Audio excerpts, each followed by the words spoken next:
Yo, what's up, y'all? It's your boy, Brother Call. Tuned in to the realest conversations on the net. So sit back, relax, and you already know what to do. Talk to me, Brother Call's on the scene. Real talk, good vibes and everything in between. Hit that like, share the light, you know what it means. Subscribe, don't hide, join the fam, live the dream. Just talk to me when the truth get told. Brother Call in the chair, got wisdom, that's gold. You don't wanna miss a minute, nah, not at all. Hit that bell and the light, coming around with Call. He bring the heat from the streets to the soul. Last love and lessons, yeah, we play that role.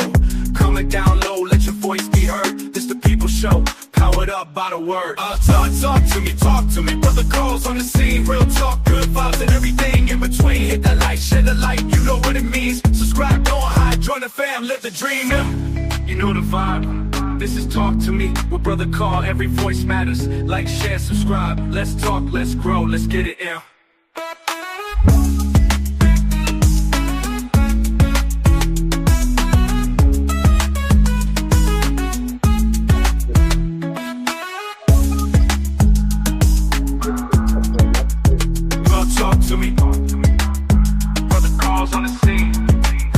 Good vibes, everything in the light, share the light, you know what it means. Subscribe, don't hide, join the fam, let the dream out. Let the dream live. Just talk to me where the truth gets told. Brother Call in the chair, got wisdom, that's gold. You don't wanna miss a minute now, not at all. Hit that bell and the light, come around with Call. You bring the heat from the streets to the soul. Laughs, love, and lessons, yeah, we play that role. Coming down low, let your voice be heard. It's the people show, powered up by the word. Know the vibe. This is Talk to Me with Brother Call. Every voice matters. Like, share, subscribe. Let's talk, let's grow, let's get it out. Bro, talk to me. Brother Call's on the scene. Real talk, good vibes. This is Talk to Me with Brother Call. Every voice matters. Like, share, subscribe. Let's talk, let's grow, let's get it in. Yo, what's up, y'all? It's your boy, Brother Call. Tuned in to the realest conversations on the net. So sit back, relax, and you already know what to do. Where my girl at? I was supposed to get my girl coming in on. Welcome to Talk to Me with Brother Carl, the space where real conversations meet real people. I'm your production assistant, Shelly. This is where we break down life, love, faith, and community in a way that's open, honest, and unapologetically real. No scripts, no filters, just straight talk that uplifts, challenges, and inspires. Whether it's tackling everyday struggles, celebrating triumphs, or digging deep into the issues that matter most, I want you to feel like you're sitting right here at the table with Carl. So pull up a chair, lean in, and let's talk about it. This is Talk to Me with Brother Carl. Welcome to the stage, my cousins, and your community voice, Brother Carl, and the best podcast producer in Florida, Anthony Brown.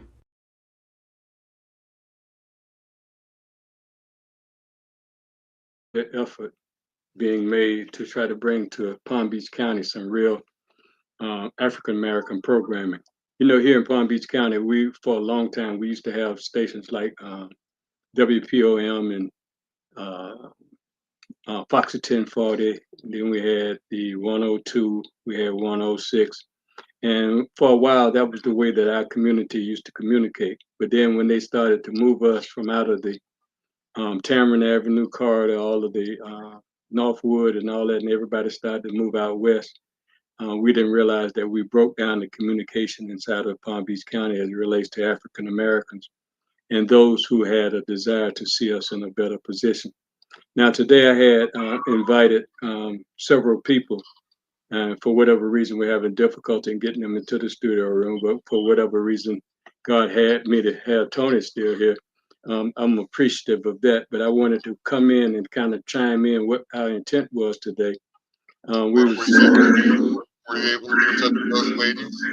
Well, she called me and told me she was trying to get in, but she was having a difficulty factor attached to trying to tune in. And I was telling her to do like I had to do, to go to the second blue thing, but I'm not sure if she understood that. And that's what I was saying about, you know, the next time when I get some of our brothers and sisters that are just becoming familiar with podcasting and streaming, I think we need to do a drive-by, if you will, and go by their house and show them and do a trial run No, I think it's necessary because we here in Palm Beach County, we don't have a real voice right now, Tony. I mean, you could turn to any one of the radio stations that we have here now. Everybody's playing music. No one is really focused on the problems that are plaguing our community like we once had. And then when you go to the television, you know good and well we don't have no real voices like what we used to have. So I'm hoping that every Sunday at 4 o'clock, possibly, we might be able to bring some real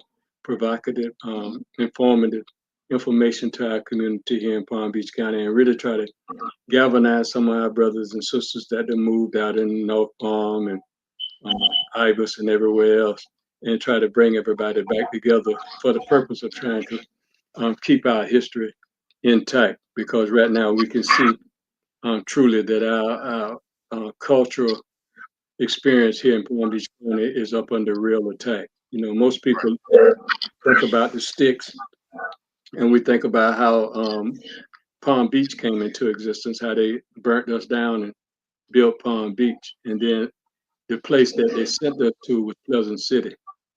And in Pleasant City, we can see that they've now ran us out of Pleasant City, and now we are kind of stuck into well, losing the idea of our culture.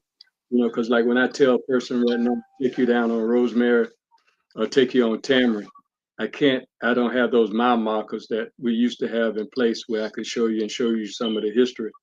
Right now, with everybody redeveloping South Florida, the entire South Florida, we can see the erasure of all of our points that we could show our children. You know, most of the time when you think about museums, you think about artifacts and you think about things that you can see that are tangible, that can relate you to your past.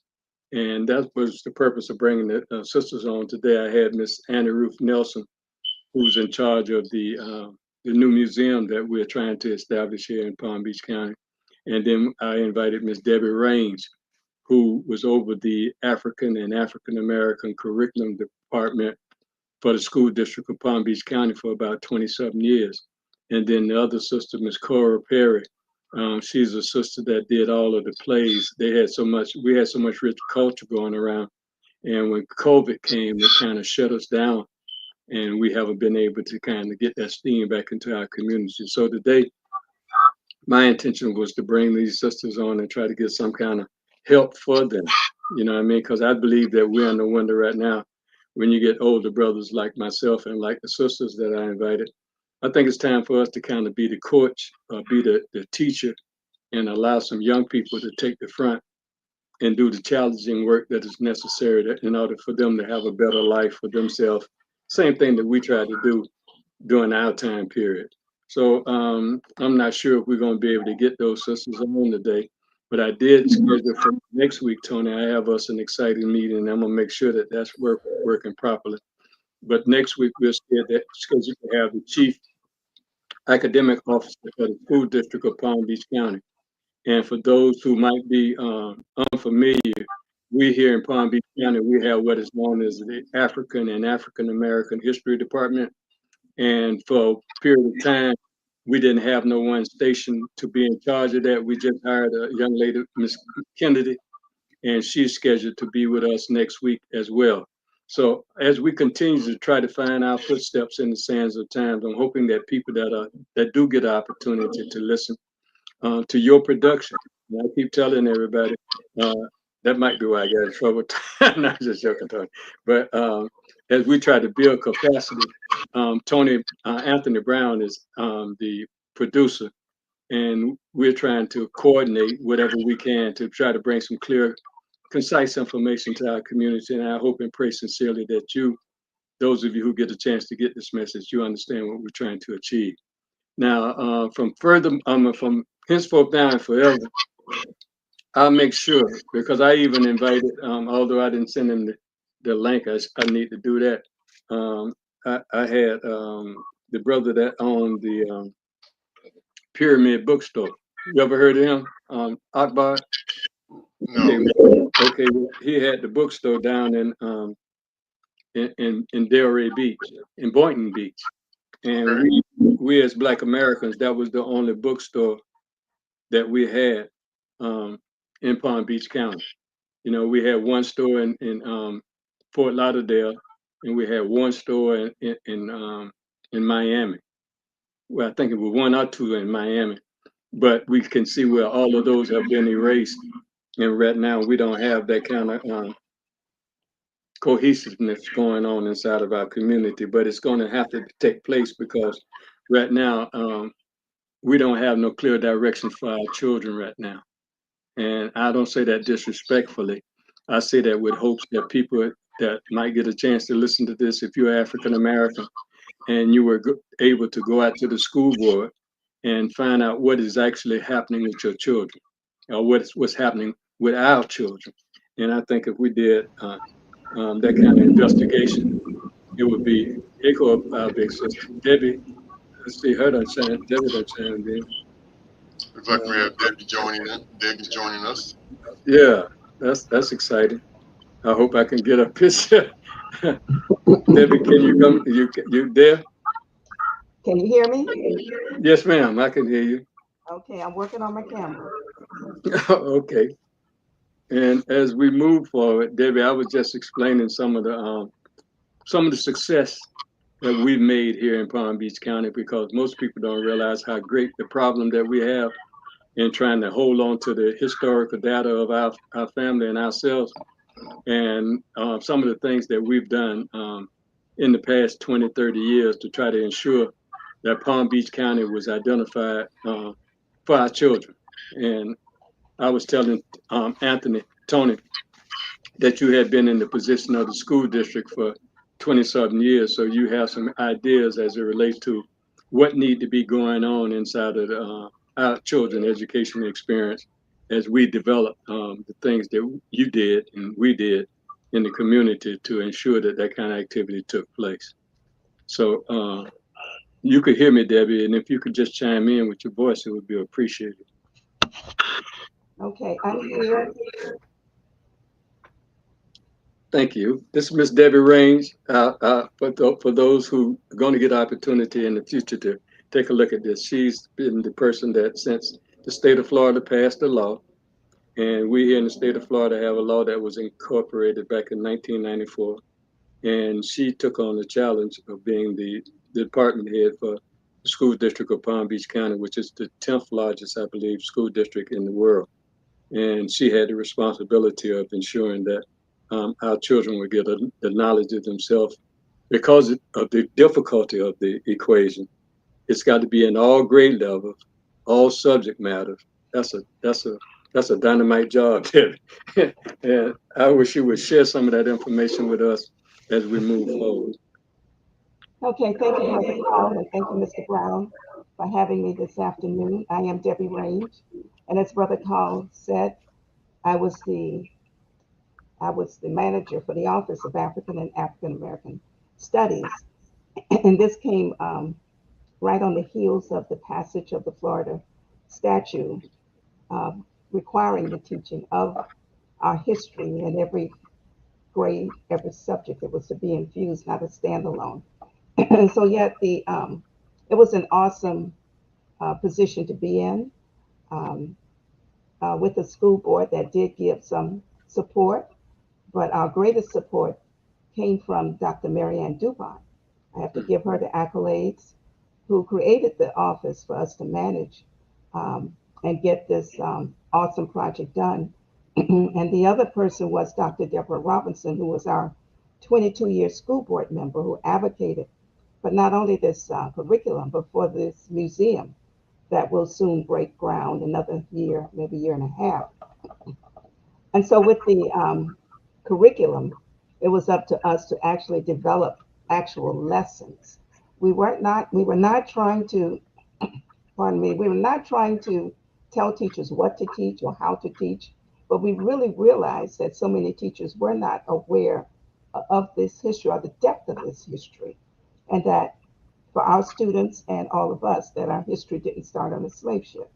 And so therefore we took our history back to the ancient civilizations, to not only the kings and queens, but to every part of civilization that allowed people to be free and productive individuals.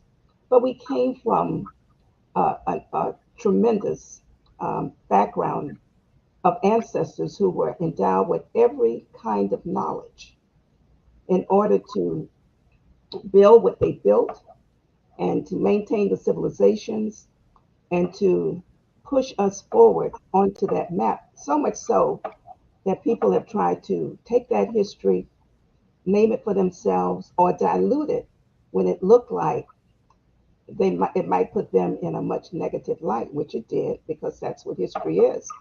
And so the pushback or the barriers to implementation came quickly because when people believe what they believe, whether it's right or wrong, they're going to hang on to it no matter what's been researched, no matter what the truth actually is. And so while we weren't going to fight that battle to try to change people into who they were, with the help of Dr. Robinson and Dr. DuPont, uh, the school board members passed what we call professional development, which then required the training of everybody in the school district, everybody from non-instructional to the superintendent, to sit down in some classes and learn about not only this history, but to learn about teaching the whole person, the whole student. And so teachers as well found out that they needed to learn some of this information as well. And I can tell you that while we had pushback, while people protested about the workshops continued. And what we did was to accept them for where they were and and try to move them forward with the necessary information so that they would not miseducate our children or continue to miseducate them because that's what was going on. And so with that, working with the governor's task force and Brother Carl was up in Tallahassee quite a bit, especially when this legislation was passed, working with Dr. Eaton and the Black Archives up there. So that's where our center, our base was out of Tallahassee. And so as we met with the other school districts and our efforts to break this, then we relied on each county where the superintendent actively supported this effort. And there weren't many, it was just a handful, from Miami to Fort Lauderdale, over to St. Pete and Tampa and Jacksonville. Um, those were, and Orlando, those were the main districts actually doing the work. But principals in other districts realized what was happening and they invited us into their districts to train their teachers and staff. And so that's where we found ourselves.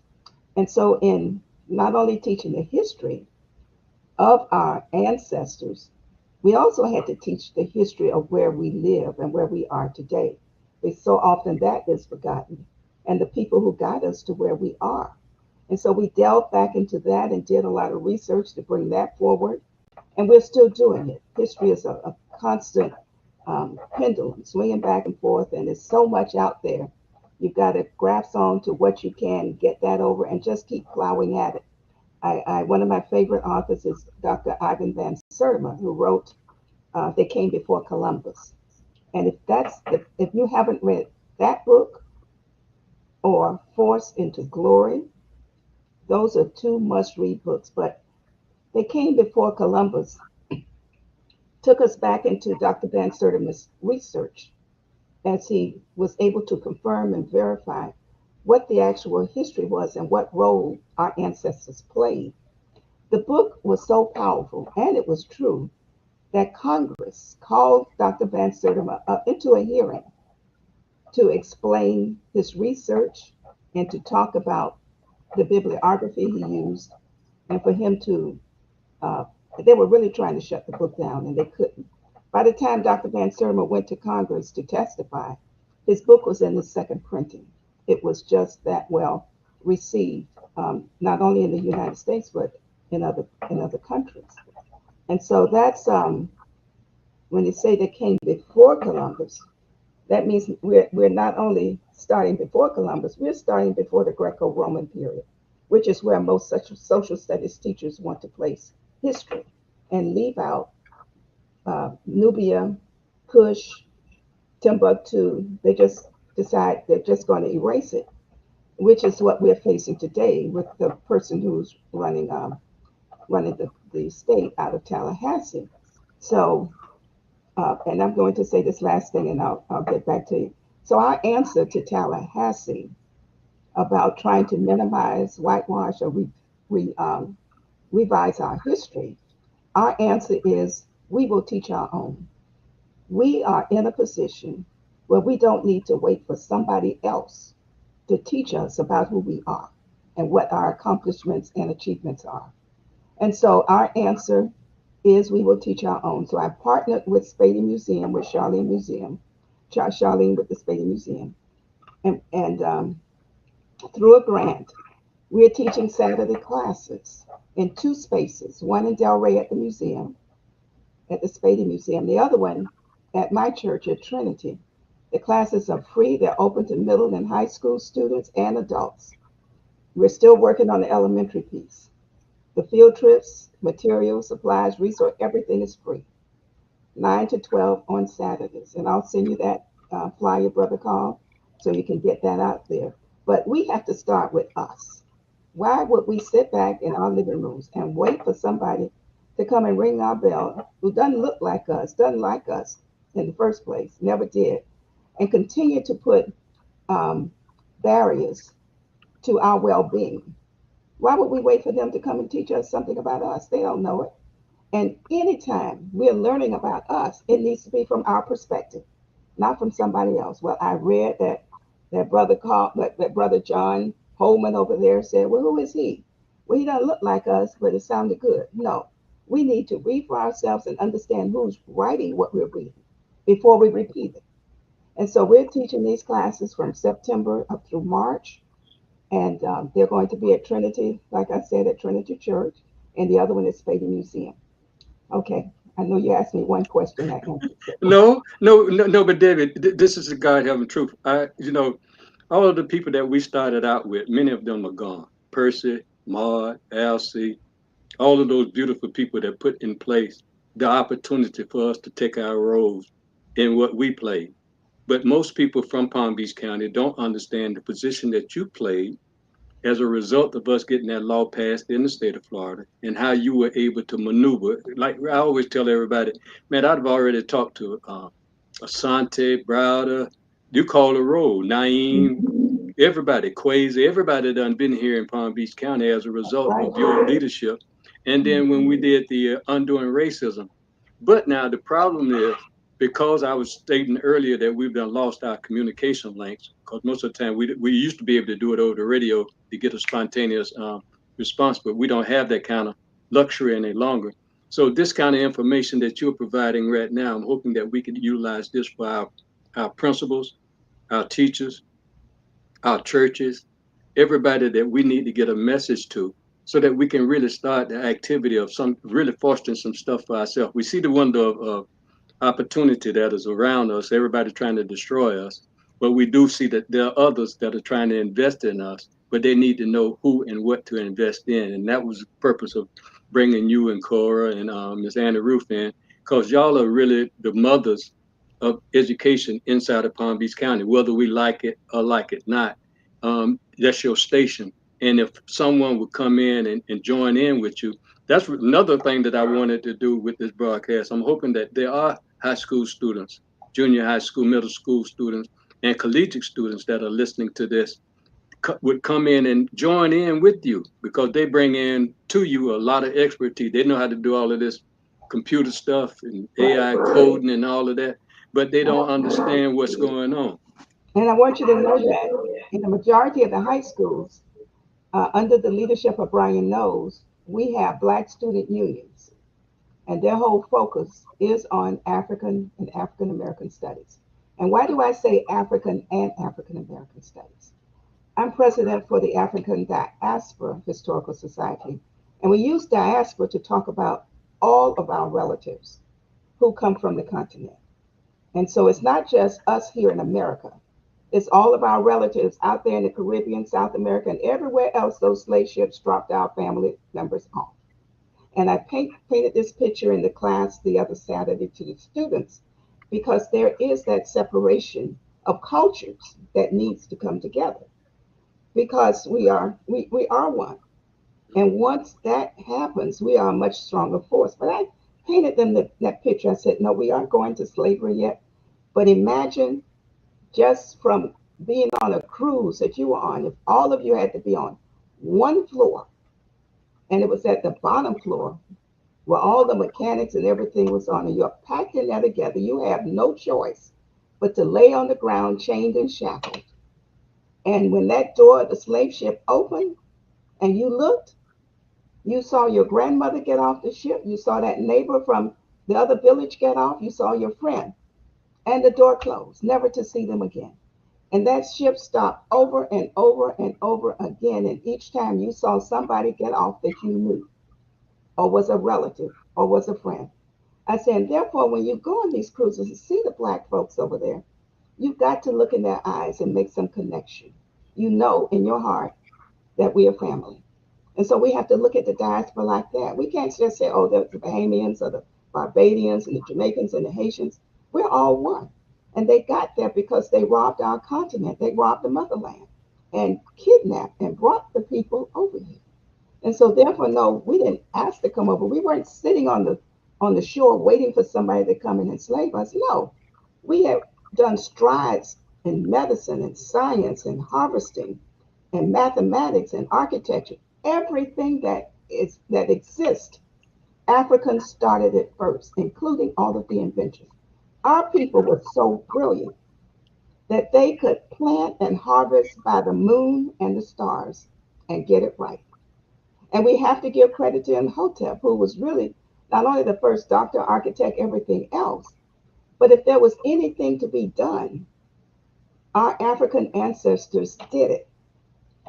And when they say that there was nothing on the continent, of course, if you listen to the news, you might not want to ever take a trip to the continent because they paint a very bleak picture of people who are poor and starving and hungry or full of disease, which is not true. You got to go for yourself and see this beautiful continent, this beautiful motherland from where we came.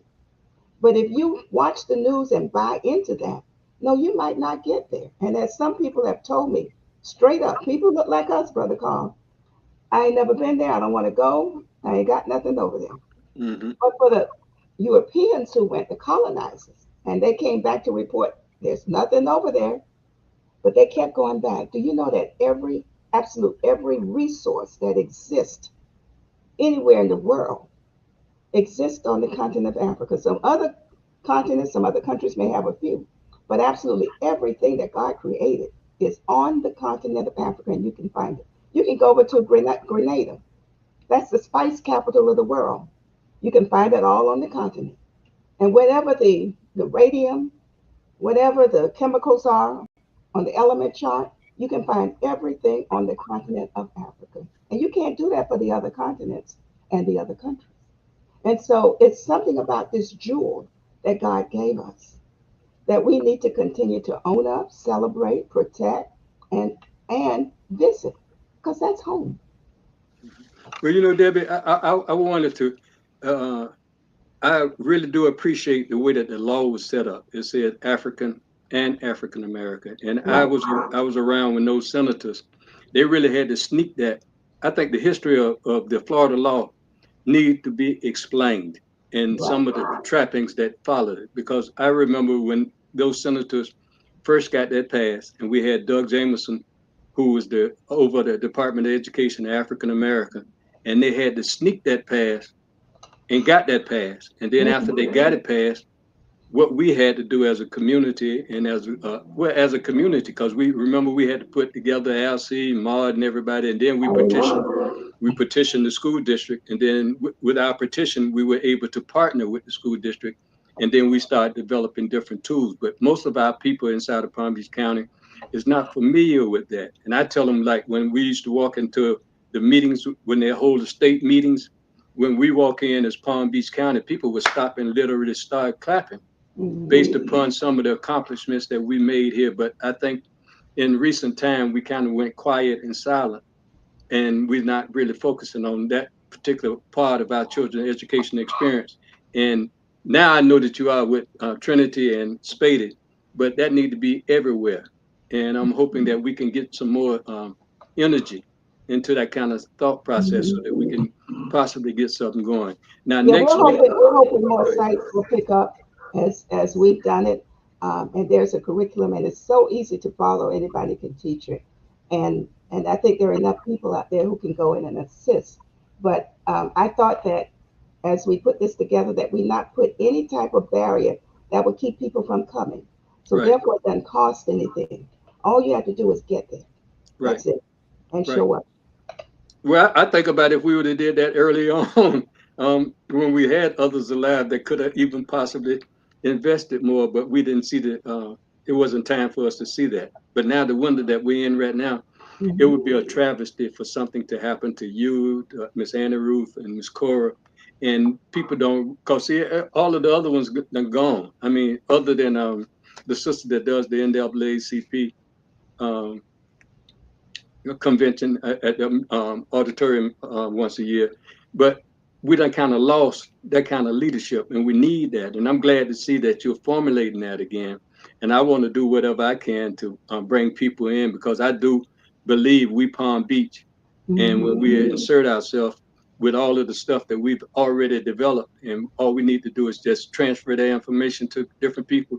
Miss DuPont was on the broadcast about 2 weeks ago, and next week we're scheduled to have the new lady that took Brian No's place, Miss Oh, Kennedy.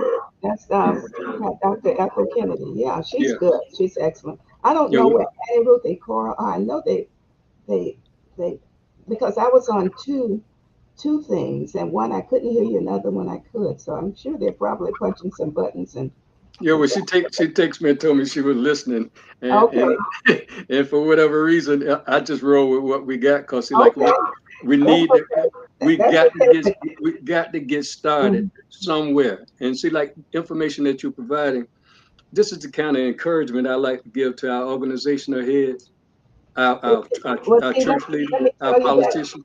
Let me tell you that it's so good to have the three of us with Annie Ruth Nelson and Cora Perry and myself, because we really bring a wealth of history together to the core as we put together this museum and research library, with Cora representing the alumni. So Cora doesn't just represent the Roosevelt alumni. That whole organization is the industrial Roosevelt, because without industrial, there would not have been a Roosevelt. And so Mhm. we go back to, for people who don't even know, that there was the first black high school in South Florida that went to 12th grade, was industrial, that opened in 1917, started building in 1914. And so with that, you didn't have a lot of schools in South Florida that went to 12th grade. And parents wanted their children to finish 12th grade. And so when Roosevelt opened, it didn't just open for students in Palm Beach County or West Palm Beach. We had people come from as far as Miami, Belgrade, wherever there was an opportunity to get that 12th grade education. But let me tell you that industrial wasn't just the stop all if you couldn't get there. Our HBCUs set up a program so that if you came there after 10th grade, which most other schools went to, you could go to the HBCU and finish your high school education and finish that 12th grade on the HBCU campus and then start college right there. So don't tell me we were industrious people who were not about education. Everything we did, the nucleus and the core, was about education. We actually had, Brother Carl, 4 HBCUs before the Civil War. I'm talking about before 1861. I mean, and we are looking at like Lincoln and University of Washington D.C. and Cheney, which was 1837, and then Wilberforce, 1856. So we had 4 HBCUs before. We have been about educating our people ever since we got here. All we wanted was what you took from us was our freedom, which is why they kept revolting and kept fighting and kept protesting. They knew freedom. And so, therefore, when it was taken away from them, that was their goal: get my freedom and get my education while I'm doing it and pass it down. So that's why you had what we call open air schools. Miss Phillips was an open air school here. She had she and a couple other people had schools in their backyards while parents went to work until we could get something more stable. Schools in churches, schools in work sites, wherever we could assemble our children, our ancestors was pushing education. And therefore, when the parents sent the students to school, they didn't have to say, you better not act up. It was understood. We're Mhm. working too hard. We're working this job. We're working to get your education. You better not go to school and mess up. And so, therefore, if a parent had to come to school, you didn't want to look out and see a parent crossing the street come in because you knew if that one child was in trouble, some others were going to get in trouble too. But when we look at how industrial played that key role for more than 10, maybe 15 years, with parents bringing their kids to West Palm, leaving them with families to live during the week, especially from the Glades area and those harvesting countries, because the workers for the field, the owners for the field, demanded that the children be in the field. And so the parents said, no, I'm sending my child over to West Palm Beach. I'll find a family. They can live with them during the week. And that's what we did. We stretched our arms to support our communities to make sure that we supported those families whose children were over here learning. And then once industrial got built, we're looking at Lincoln Park Academy up in Fort Pierce. And the black schools were popping up right now, especially in St. Pete with Gibbs and Tampa and Orlando and Jacksonville. We like to look at Stanton, and so I don't think they understand that history that we weren't going to be denied an education. Our parents were going to get us to somebody's city and somebody's home where we could stay to make sure we were going to school. But And so, Debbie, you could roll it off, but you'll be so shocked how many of our, say, individual people just don't know. I mean, they want to know, but they don't have no one to communicate with them, to share with them, like what you're doing right now. This kind of conversation that I always believe that need to be fostered inside of our churches, inside of our organization, where people are in the frame of mind that they would want to do something. I mean, I wouldn't expect you to go on the corner with some thugs shooting and all that, because that ain't the environment for it. But I think we need to bring back to our community, like what we did with the Achievement Matters for All. yeah, We was absolutely. able to get a cluster of people. And then Mhm. our people don't even know what we did here in Palm Beach. That's what I'm trying to tell you, that I see where you're so significant at this moment, because our people are not knowledgeable. And I'm not saying that disrespectfully. I'm just saying we got a new crop that wasn't around when the seed was planted, and they need to know what kind of nurturing that they can receive from people like you, Cora, and Annie Ruth. And like I say, I want to do whatever I can to try to see if we can get some real energy so that we might be able to have a good Christmas, Thanksgiving, and all the rest of these things that we celebrate in the past. Hopefully, this time we'll be able to do something much more meaningful inside of our community. Because I went to a school board meeting here recently, and I didn't even hear them mention our children, Debbie. That was disturbing to me. I don't say nothing because I know people expect me to be objective. But when I go and I don't hear you mention us, and our problems, then I'm not mad at you. I just try to find those who are mentioning us and how they're Mhm. planning to assist us in our endeavor. Because I know it's vitally important. Every time we move, other people get the opportunity to move as well. You know what I Right. mean? They follow everything that we do. Yeah, so we salute our professor and teacher, Mr. Samuel Bruce McDonald, and it was him who was the guiding force for not only starting the Industrial Roosevelt Alumni Association, along with the African American Research Library with Anna Ruth Nelson, but also with the African Diaspora Historical Society. He was the key, he was the nucleus, he was the guiding force. So we do salute him, just for his foresightedness, for seeing we're going to need these organizations. And therefore, these three groups, we are the guiding force, the foundation behind pushing for the renovation of the historic Roosevelt site, and it's in the historic Roosevelt site is in two phases. And so phase one, we could not put a museum on that site unless you had an academic center. And so the academic center the building has almost been completed. We will have not only vocational and technical, but we'll have STEAM classes as well that will cover science and technology, engineering and math. And of course, the gym is being renovated, the shop area for the vocational tech, and then phase two will be the museum and the library. And so with ARLIC, which is what we call the African American Research Library, um, that's been about 17 years in operation. starting out with Floyd Andrews as the president, and then Annie Ruth Nelson took over from him. And and I just have to salute both Annie Ruth for the African American Research Library and Cora Perry with the Alumni Association. And we'll always thank Mr. McDonald. It was Mr. McDonald, and then Dr. Debbie Robinson pushed with the African Diaspora Historical Society. So the three of us are working very closely together.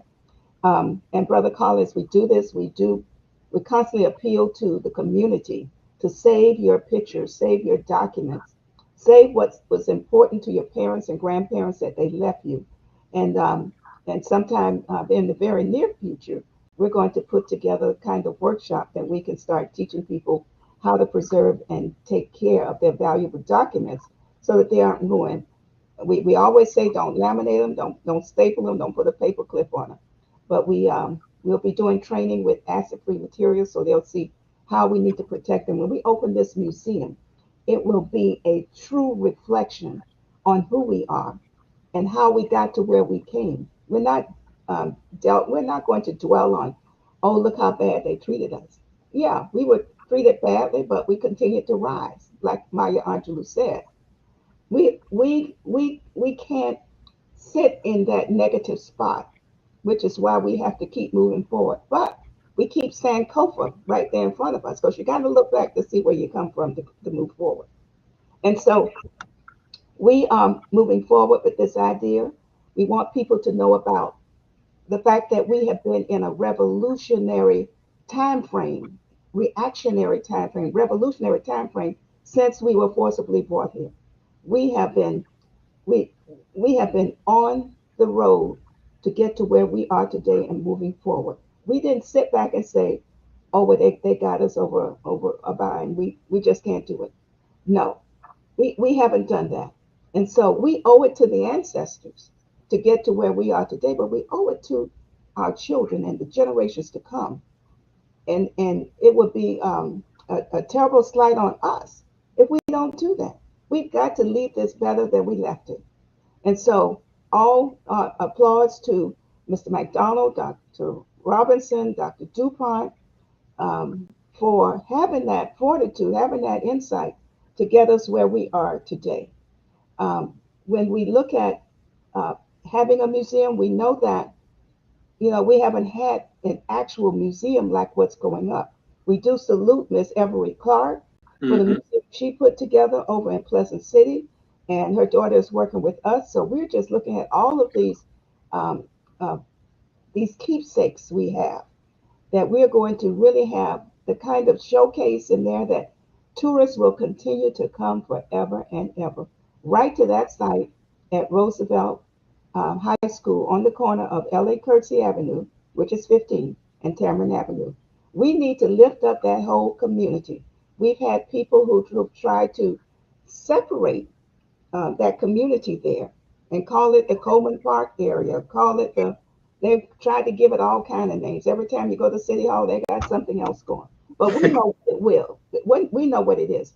And for us, our Northwest goes all the way back from Fern Street to 25th.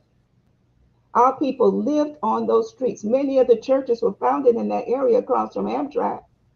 And so we can't, just because the CRA decided, oh, your Northwest District will run from 3rd Street to 15th Street, and that's it.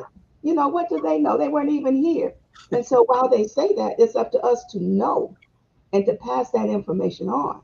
So we say, okay, that's what they said. But we have people living today, Brother Carl, who were born on Fern, born on Gardenia, in the bottoms. The bottoms went from Sapatilla down to Tamara. And the other side, once they got to Rosemary, they separated, they renamed the street. They didn't want to call it Rosemary. They called it Florida Avenue. So the whites lived on Florida Avenue and the blacks lived on Rosemary. Once they put some money in it, started looking good, they said, oh, well, the other streets are named after flowers and herbs and trees. Maybe we need to make the whole street Rosemary. Yeah, anytime you got money talking, then of course it might look halfway decent to you. But of course, we've always known who we were and where we were and how it got to be that way. But there are a lot of people sitting out there with a whole lot of history that we would like for them to share with us because have done a lot of writing, we've done a lot of research, but we have some huge gaps. And when we do publish, we want to make sure that we do it decent and in honor and factual. One more question that I had, Debbie.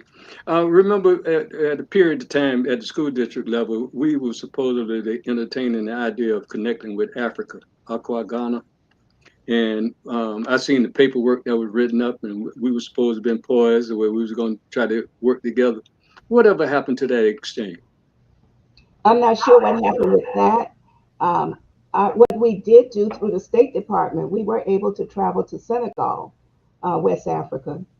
We took the curriculum over, we sent it over there, and they translated it into French. And because that's the base, that's the major language along with other languages.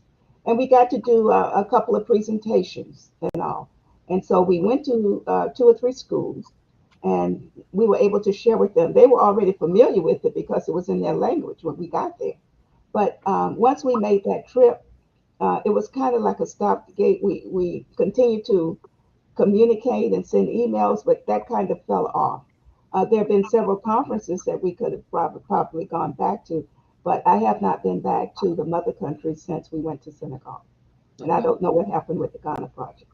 Well, as we reignite the spirit of love and God and our ancestors at the school district level, that's the reason why I'm bringing Miss Kennedy next week, along with the chief academic officer, Miss Bishop, is to try to get us reconnected back to the spirit that we once had between the Black community and the school district. And I understand some of the key players that we had during that time, which was LC, Maud, and Mandy. I know we're not possessors of those kind of entities any longer, but I do believe that we have enough that we've achieved.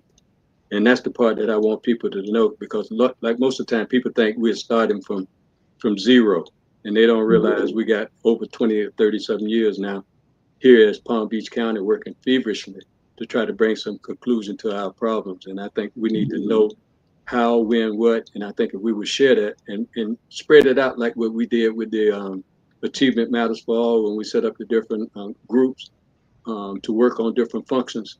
I think we need to really look at that. And then also another thing that I looked at that I've been trying to do it with Carter G. Woodson book, The Miseducation of the Negro, but I always thought it was very important when you would hold the meetings at the school district and you would invite the people that are responsible for our children to come in and learn something, because I was really shocked to find out that at a time period, our chairman of our superintendent, neither our chairman of our board, neither our other board members knew who Carter G. Woodson was.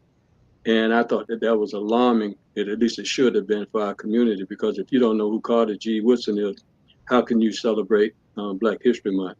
Mm-hmm. And we need to point out these kind of imperfections, if you will, and do it from the spirit that you talked about earlier, a spirit that is loving and caring, that people can respond to it. I'm just hoping that we're in that window, and like I say, whatever I can do to assist from my position, I'm willing to do. Okay, absolutely.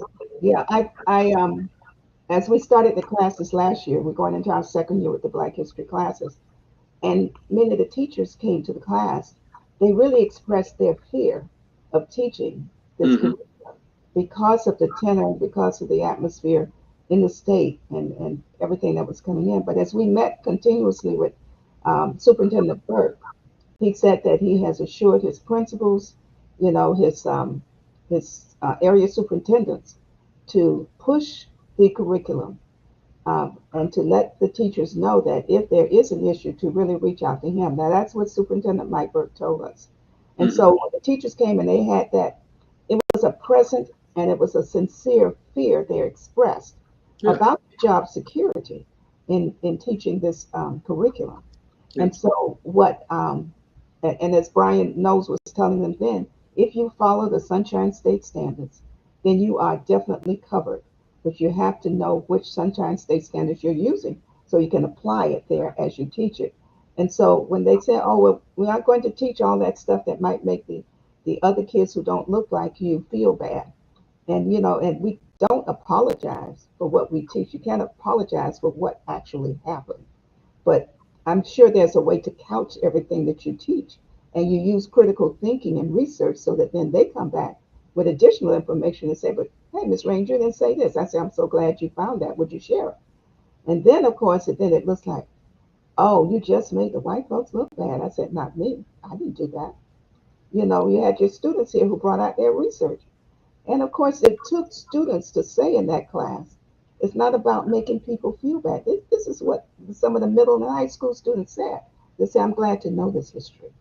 And so we not only look at that history that comes from the continent with all that our people did, we cannot ever stop learning about the history of our people here in the States and the Caribbean and in South America. The people who became the Maroons, we don't talk enough about that history. And who were the Maroons? And that Roosevelt mascot is tied to the history of our ancestors called the Maroons. And the Maroons were those people who said, you know, they weren't going to put up with slavery and they weren't going to live on a plantation. And they actually left the plantation and moved into the mountains to live. And anytime they watched out, anytime the slave ship came in, they raided the slave ships. Or if the plantation owners were down to the slave ship, they were raiding the plantations, stealing people. And those maroon societies are still active, especially in Jamaica and South America. And so these people said, I don't have to take this. I know some of us are going to lose our lives. So let's do it. And so we have to give kudos to people like not only the people who started the Haitian Revolution, but to a gentleman called Boukman, who was really of Jamaican descent.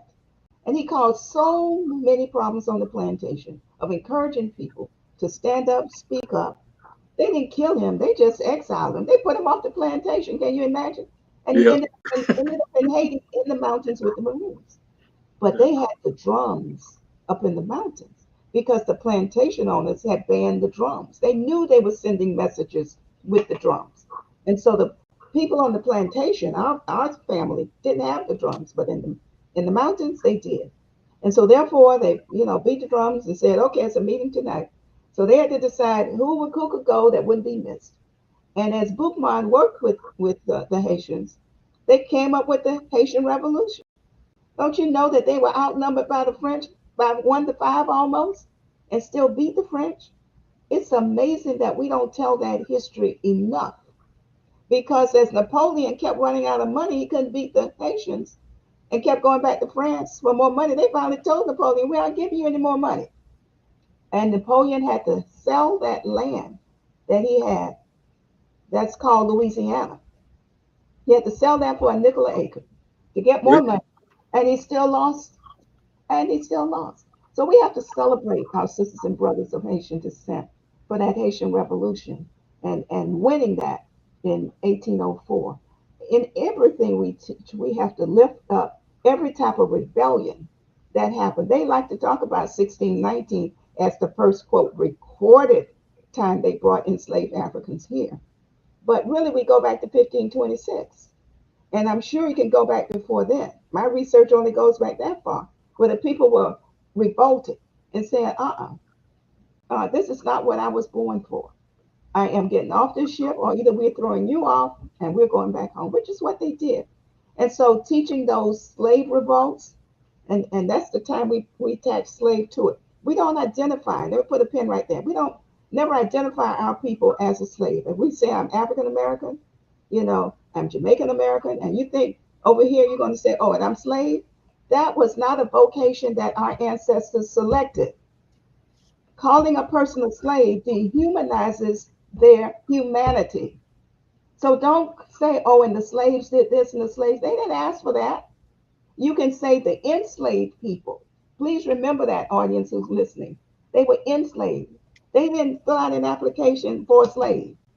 So please give them the respect, the courtesy, the love, and salute them for all they went through so that we could be where we are and identify them for who they were. Okay. No, well, Debbie, you know, I guess a person that's listening, they could tell that you have a wealth of historical facts. And that's what's needed right now to replace the falsehood that's been around. But what you were making me think about was when we first started on this journey, going to the school district of Palm Beach County, and we had Alcee and we had Maud, who was the county commissioner. We had Matthew Dawson, was a House of Representative. We had the NAACP. We had the Urban League. We had Black Youth Enrichment, and it was 7 of us.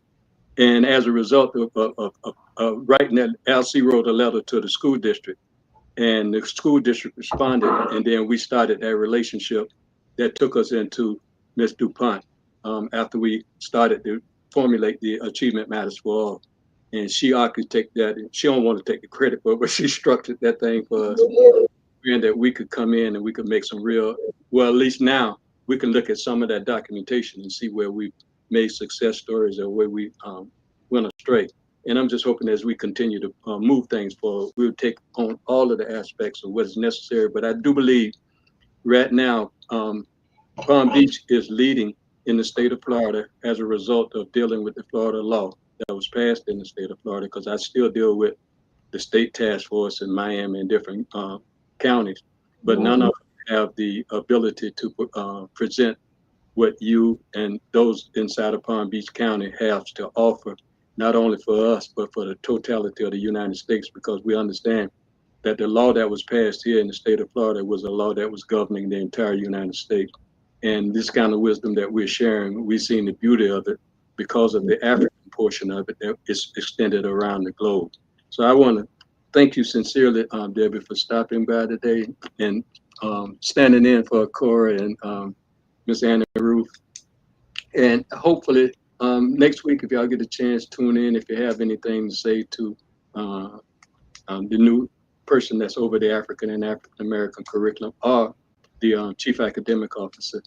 Please, we need help so that we can get the right questions, so that we can get the right answers. That makes sense? Absolutely. All right, I guess I'll get on out of here. Tony, you close?